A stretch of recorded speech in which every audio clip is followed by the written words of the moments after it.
오늘부터 데살로니가 전후서를 같이 읽으려고 하는데요.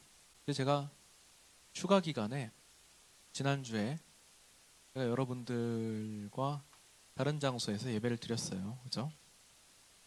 지난주에 제가 갔던 교회에서는 주기도문 강해가 끝나는 주였습니다. 그래서 주기도문 강해를 목사님께서 마무리를 하시면서 처음에 했던 얘기다 이렇게 하시면서 이제 말씀을 하시는데 뭐였냐면, 이렇게 기도하라는, 사실 이렇게 살아라 라고 하는 그런 의미가 있다 였거든요. 제가 그 말씀을 듣는데 과연 우리는 어떻게 살아야 하는가 라고 하는 질문에 대해서 우리가 같이 좀 답을 해봐야 하지 않을까, 그런 생각을 좀 더 이렇게 확실하게 좀 갖게 됐습니다. 그래서 계속 기도하면서 고민하면서 이제 이후에 우리가 무엇을 좀 더 나누면 좋을까 이렇게 계속 생각을 하다가 데살로니가 전후서를 통해서 우리는 어떻게 살아야 하는가에 대해서 한번 같이 나누면 좋겠구나, 그런 생각을 해봤어요. 예수를 믿는다는 것이 여러분 우리의 삶에 어떤 변화를 가져올까요?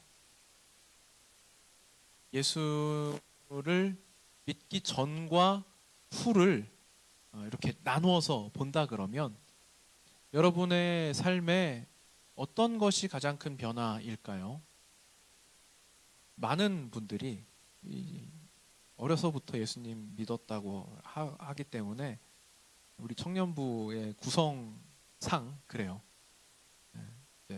신앙생활을 안 하다가 한 분들이 비중이 좀 적죠. 우리는 대부분 다 어려서부터 계속 교회, 특히 우리 동선교회 출신들인 경우가 많아요. 날 때부터 여기 다니기 시작해가지고 주일학교 과정을 다 동선교회에서 마치고 청년부에 계속 이렇게 있는 분들도 꽤 많은데요. 그러다 보니까 이게 우리 일상이 되다 보니까, 너무 자연스럽다 보니까 예수를 믿는다고 하는 것이 우리 삶에 어떤 변화를 가져오는가에 대해서 한 번도 우리 진지하게 생각해 본 적이 없는 분들도 있을 수 있어요. 많은 분들이 신앙생활을 시작하면서 가슴 한구석에 묵직한 부담감을 안게 됩니다. 주의를 지켜야 한다. 기도해야 된다. 봉사해야 된다. 제가 이제 또 많은 우리 복음의 빛을 전혀 맛보지 못한 분들하고 이렇게 대화를 해보면 전도를 하면 그분들이 갖는 가장 큰 부담감, 거룩한 부담감, 예수님을 믿는다 그러면 자신들의 삶이 이렇게 변해야 한다라고 하는 그런 부담감을 표현을 해요. 그래서 제가 한편으로는 그런 대답을 들을 때 그렇게까지 부담을 갖지 않으셔도 됩니다 라는 마음을 갖기도 하면서요, 또 한편으로 무슨 생각을 하냐면 그래도 참 아직까지는 소망이 있지 않나. 뭐예요? 왜 예수님 믿는다는 게 저들에게 저만큼 변화를 요구하는 일이구나. 근데 우리는 사실 그렇게 심각하게 생각하지 않잖아요. 그죠? 너무 일상적이고 너무 자연스럽고. 무엇을 해야 하는가가 어떻게 살아야 하는가의 포커스가 되면 안 되겠습니다. 의무와 규범을 말하는 질문은요, 사실 복음을 왜곡하기 좋아요. 무엇을 해야 하는가가 아니고요, 성경이 우리에게 보여주는 신앙생활, 신앙의 세계라고 하는 것은요, 다른 지점에서 시작을 합니다. 오늘 바울이 데살로니가 교회 성도들에게 편지를 해요. 편지를 한다는 건 지금 같이 있지 못하다는 이야기입니다. 우리가 이제 쭉 읽어보면 확인할 수 있는 내용이 있는데, 뭐냐면 바울은 데살로니가에 돌아갈 수 없게 됐어요. 근데 이 편지를 읽어보면요, 이들을 향한 애정이 느껴집니다. 바울이 데살로니가 교회 성도들에게 큰 애정을 품고 있어요. 그런데 그곳으로 갈 수 없어요. 제가 여러분 한 주 동안 제 자리를 비웠지만 제가 불편하거나 괴롭거나 힘들지 않고 네, 기억하실지 모르겠는데 지지난주 주일 예배를 마치자마자 엉덩이를 흔들면서 저는 도망을 쳐버렸거든요. 어떻게 그럴 수 있었느냐? 다시 돌아올 수 있기 때문에 그렇습니다. 그렇죠? 근데 만약에 다시 돌아올 수 없는 길을 떠난다고 하면 얘기가 달라질 것 같아요. 괴롭고 안타깝고 슬프고 애절하고 뭐 이런 감정이지 않겠습니까? 그런데 바울이 무슨 이야기를 하냐면 감사한다 그래요. 우리가 너희 모두로 말미암아 항상 하나님께 감사하며 기도할 때 너희를 기억함은 그래요. 감격과 감사로 하나님께 기도한다 그래요. 어떤 이유에서 그래요? 데살로니가 교인들이 신앙생활을 잘하는데 주일 성수하고 11조 많이 하고 다 막 봉사하고 막 그래서가 아니에요. 종교적 의무를 수행했기 때문이 아니에요. 바울이 바라본 것은 이들이 행한 종교적 열심, 행위의 목록이 아니라 복음이 하나님 말씀이 예수 그리스도가 한 사람의 영혼과 삶을 사로잡아서 그 삶의 방향이 어떻게 바뀌었는가에 대한 장면을 바울은 목격했기 때문에 그리고 지금은 비록 내가 그곳에 갈 수 없게 되었지만 그러나 그 이야기를 전해 들었기 때문에 바울은 감사한 마음을 가지고 데살로니가 교인들을 떠올릴 때 데살로니가에 있는 성도들을 떠올릴 때 하나님께 감사하는 감격하는 기도를 드릴 수 있었다라고 하는 겁니다. 그리스도인의 삶은요, 내가 뭘 해야 하는가에 있지 않아요. 무엇을 해야 할까가 아니라 복음은 나를 어떤 존재로 바꾸어 주었는가. 여기에 우리가 방점을 찍어야 되지 않을까 그런 생각을 해보았습니다. 복음이 나를 어떤 존재로 바꾸었는가, 이게 무슨 얘기냐면 하나님이 하신 일을 우리가 바라보자는 이야기예요. 하나님의 주권적인 은혜를 바라보자. 바울이 데살로니가 성도들의 삶에 나타난 세 가지 열매를 이야기합니다. 우리가 이제 바울 신학에서 이제 여러분 서신서, 바울이 쓴 서신서들을 읽다 보면요 자주 만나게 되는 단어들이 있습니다. 근데 오늘 우리가 이 세 가지 열매를 확인하게 되는데요. 뭐냐면 믿음, 소망, 사랑. 그렇죠? 믿음, 소망, 사랑인데 믿음, 소망, 사랑이 어떻게 나타나냐면 믿음의 역사, 사랑의 수고, 그리고 소망의 인내입니다. 믿음, 소망, 사랑인데 믿음의 역사, 사랑의 수고, 소망의 인내예요. 믿음이라고 하는 것은요, 내 머릿속에 가두어 두는 성경 지식이 아닙니다. 추상적이고 철학적인 관념이 아니에요. 믿음은 뭐예요? 믿음은 성도의 삶을 실제로 움직여서 역사를 이루어내는 것입니다. 사랑은 뭐예요? 사랑은 감정이 아니에요. 사랑은 타인을 향해 기꺼이 땀 흘리는 구체적인 수고입니다. 소망은 막연한 기대가 아니에요. 삶을 내 앞에 어떤 가혹한 고난이나 환난이 있더라도 그것을 내가 담대히 묵묵히 기꺼이 견뎌내는 인내로 증명되는 것입니다. 그러니까 복음은 뭐냐면요, 복음은 관념이 아니에요. 복음은 우리의 머릿속에 남아있는 언어의 문제가 아닙니다. 복음은 우리의 삶을, 우리의 삶 전체를 뒤흔들어 놓는, 우리의 삶을 통해 열매를 맺게 만드는 하나님의 능력이에요. 이런 삶의 거대한 변화가 어떻게 가능해진 것인가? 여러분, 우리가 신앙생활을 할 때는요, 여러분 그런 경험들 해보셨을 거예요. 수련회 가서 은혜 받아가지고 와 그래 내가 한번 열심히 한번 신앙생활 해봐야 되겠다. 결심하면 얼마나 가요?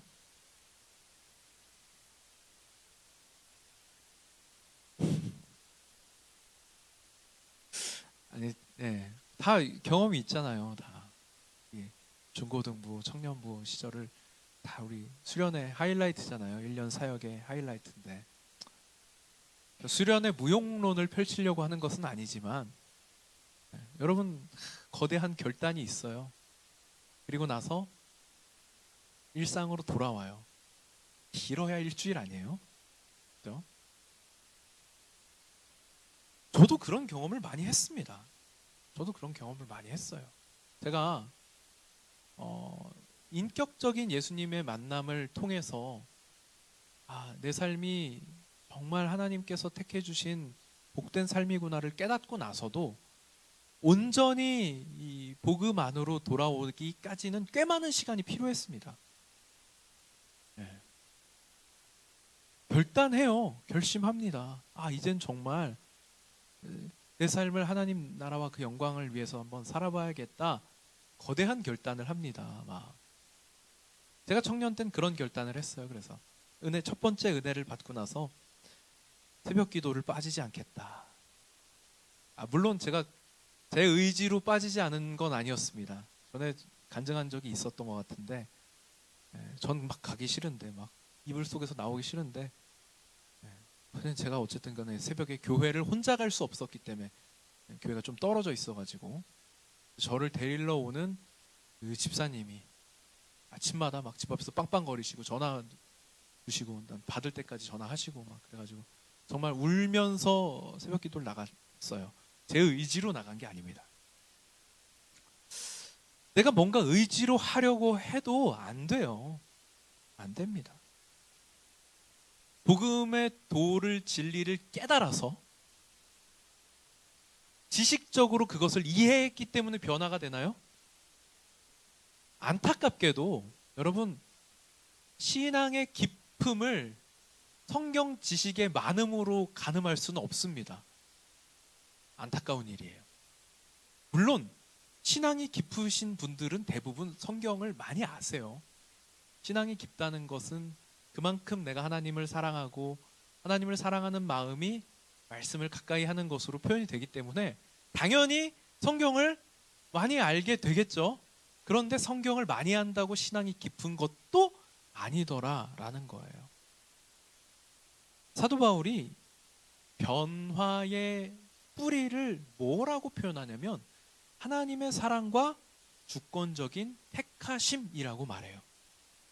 복음은 사람의 말이나 설득으로 되는 것이 아닙니다. 그게 가능하다면요, 여러분. 제가 여기 천호역 앞에 테이블 하나 갖다 놓고 앉아가지고 불신자들 계속 바꿔가면서 앉혀놓고 토론해도 될 거예요. 지식으로, 지성으로, 이성으로, 논리로 설득해서 예수 믿게 만들어버리면 되지 않겠습니까? 안 돼요. 신앙이라고 하는 것은 그렇게 해결되는 문제가 아닙니다. 성령이 역사하시는 것은 성령이 주시는 큰 확신과 성령의 능력은 그런 방식으로 우리 안에 찾아오지 않으십니다. 물론 말씀이 기초가 되어서 말씀을 통해서 역사하시지만 그것이 지식으로 남아있다고 해서 해결되는 문제는 아니라는 거예요. 데살로니가 성도들이 처해 있었던 상황을 한번 떠올려 볼까요? 환경을 보면 이들은 기뻐할 이유가 없습니다. 왜냐하면 사랑하는 목회자가 그 지역의 사람들에게 미움을 받아서 쫓겨났어요. 바울은 돌아가고 싶어도 돌아갈 수 없는 상황이 됐습니다. 제가 이제 요한계시록 우리 강해하던 시절에 요한 이야기를 했었어요. 요한이 박해를 받아서 반모섬으로 쫓겨났잖아요. 귀양을 갔잖아요. 근데 제가 그런 얘기를 했습니다. 지도자에게 직접적인 박해를 하는 것은 굉장히 어려운 일이라고요. 앞에 서 있는 리더를 공격하는 것은요, 어마어마한 정치적 부담을 안는 일입니다. 그런데 목회자가 쫓겨났어요. 지역 주민들이 이 바울이 전하는 복음의 도로 인하여서 불편함을 느끼고 쫓아냈습니다. 바울이 다시는 데살로니가로 갈 수 없게 돼버렸어요. 그 정도 상황이면 거기 사는 성도들은 어떨까요? 쉽지 않을 겁니다. 그런데 이들이 성령이 주시는 기쁨을 가지고 살아가고 있어요. 바울은 그것을 감사하는 겁니다. 우리 공동체의 밖에서 환난이라고 하는 그 공격이 막 찾아올 때 그것이 거대하지 않아요.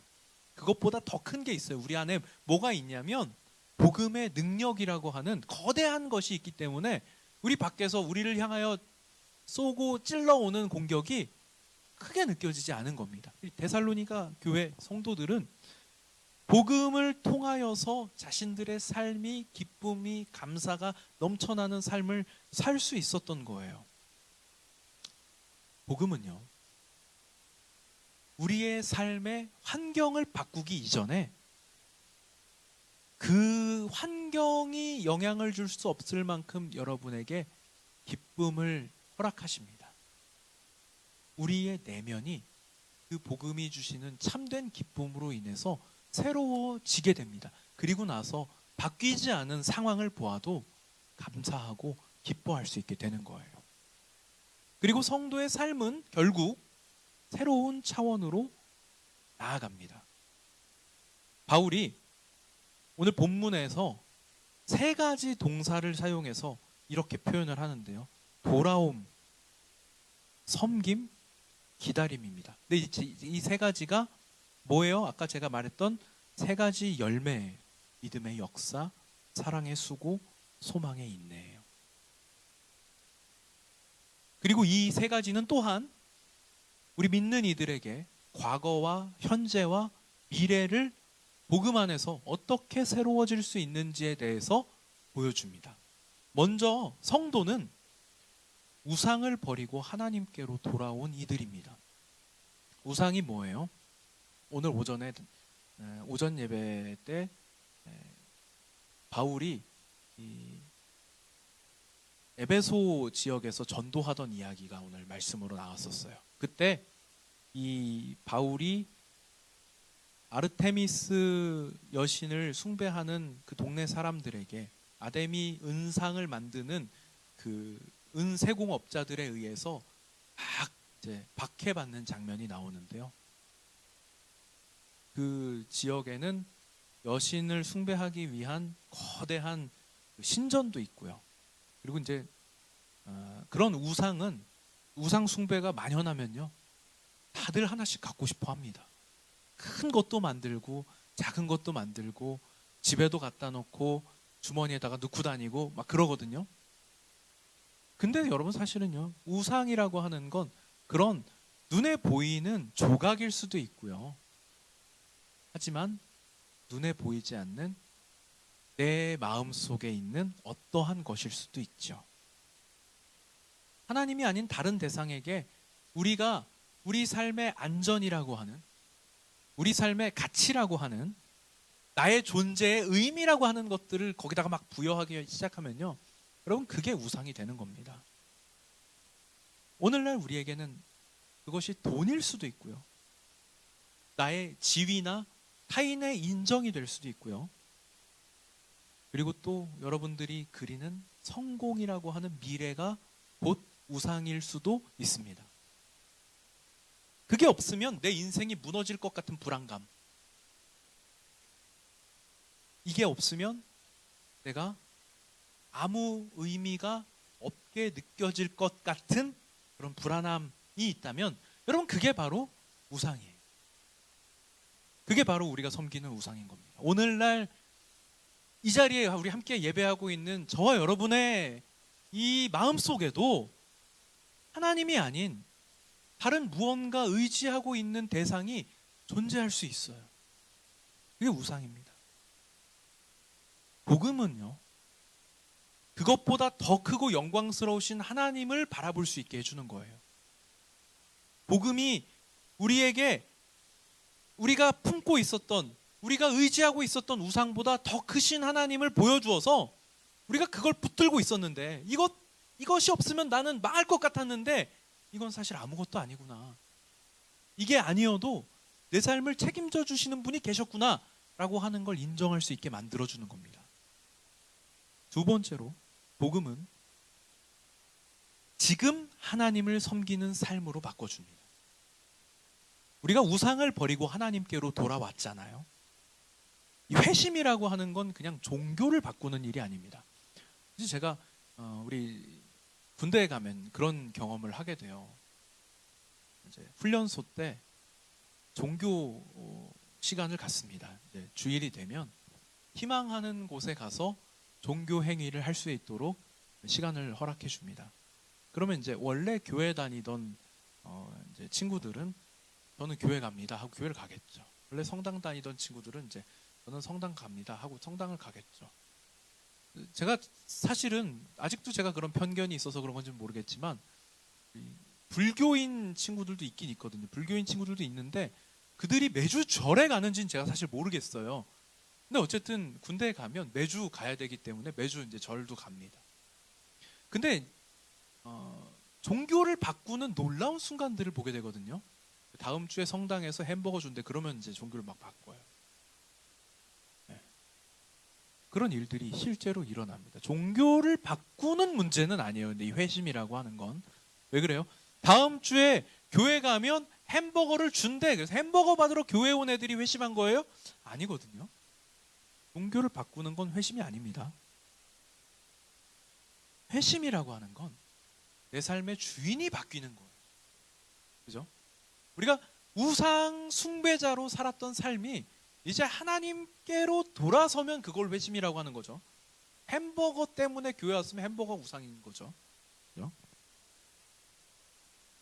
근데 이제 우리가 햄버거 때문에 종교를 바꾸진 않아요. 맞습니다. 여러분들은 기꺼이 주일에 하나님 앞에 나와서 예배할 수 있는 사람들이에요. 하지만 우상 숭배자일 수 있는 이유는 뭐냐면 여전히 우리는 하나님을 나의 만족과 유익을 위해서 사용하려고 시도하기 때문에 그렇습니다. 내 야망을 이루고 내 불안을 해소하고 내가 소원하는 바가 있는데 나 이거 하고 싶어서 하나님 이거 해주세요. 제가 기도를 얘기하면서 해주세요가 나쁜 건 아니라고 했지만 그러나 그저 하나님이 그런 것들을 이루어 줄 수 있는 정도의 존재로 여겨진다면 여전히 하나님도 우상으로 삼는 거죠. 하나님을 도구로 삼아서 신앙생활을 하는 거죠. 그러나 여러분 한번 생각해 보세요. 나를 위해서 기꺼이 자신을 십자가에 내어주셨던 그리스도의 은혜를 떠올린다면요. 우리가 나를 사랑하신 하나님께 내가 무엇을 드릴 수 있을까요? 하나님, 제가 돈을 드릴 수 있을까요? 하나님, 제가 제 몸을 드린다고 하나님 그 은혜를 갚을 수 있을까요? 여러분, 무엇으로 우리가 하나님께 받은 은혜를 갚을 수 있겠습니까? 그러나 하나님 받으신다면, 하나님께서 기뻐 받으신다면 제가 할 수 있는 무엇이라도 하겠습니다. 제가 드릴 수 있는 무엇이라도 드리겠습니다. 여러분, 이것이 바로 지금 현재를 변화시키는 복음의 능력인 것입니다.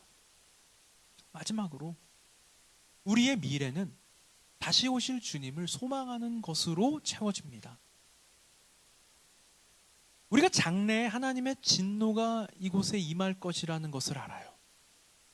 하나님께서는 분명 각자 자신의 뜻대로 살아온 사람들을 심판하실 것입니다. 그러나 우리를 장래의 진노에서 건져내신 예수 그리스도께서 호련히 하늘로부터 다시 내려오셔서 의 삶을 구원의 길로 인도하실 분이심을 우리가 알고 있어요. 그래서 우리는 미래를 불확실함으로 두려워하지 않습니다. 우리가 종말이라고 하는 단어를 떠올릴 때 이제는 더 이상 불안함으로 대하지 않기로 한 것은 그것이 우리에게는 심판으로 여겨지지 않기 때문입니다. 우리는 그때에 우리의 신분이 어떻게 될지를 알고 있잖아요.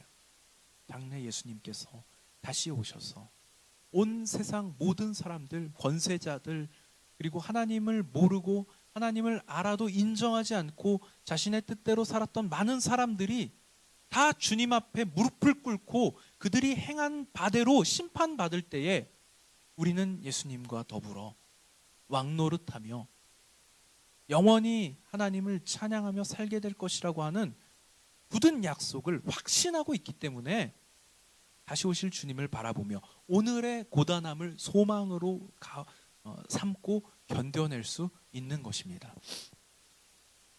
여러분, 이제 오늘부터 우리는 어떻게 살아야 할 것인가에 대해서 같이 고민할 건데요. 바울이 데살로니가 교회 성도들에게 보냈던 이 편지는 오늘날 우리에게도 사실은 동일한 질문을 던지고 있는 것입니다.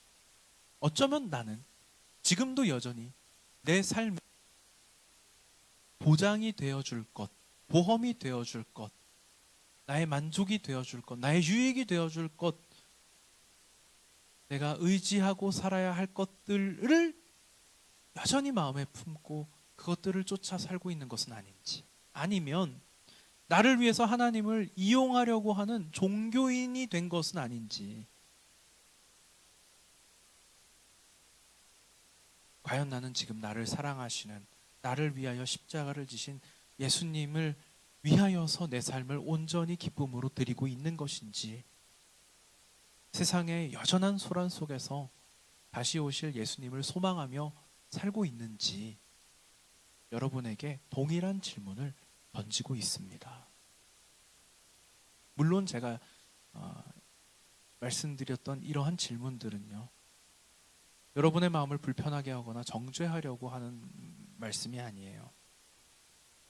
우리 안에 이미 놀라운 일들을 시작하신 하나님을 우리가 복음을 통하여 바라보자라고 하는 거룩한 초대인 것입니다. 여러분, 이제 우리는 어떻게 살아야 하는가? 그러나 이것은 방법을 이야기하는 것이 아닙니다. 우리는 어떻게 살아야 하는가? 라고 하는 질문은 우리는 어떤 사람들인가? 바로 우리는 복음이 삶이 된 사람들인 것입니다.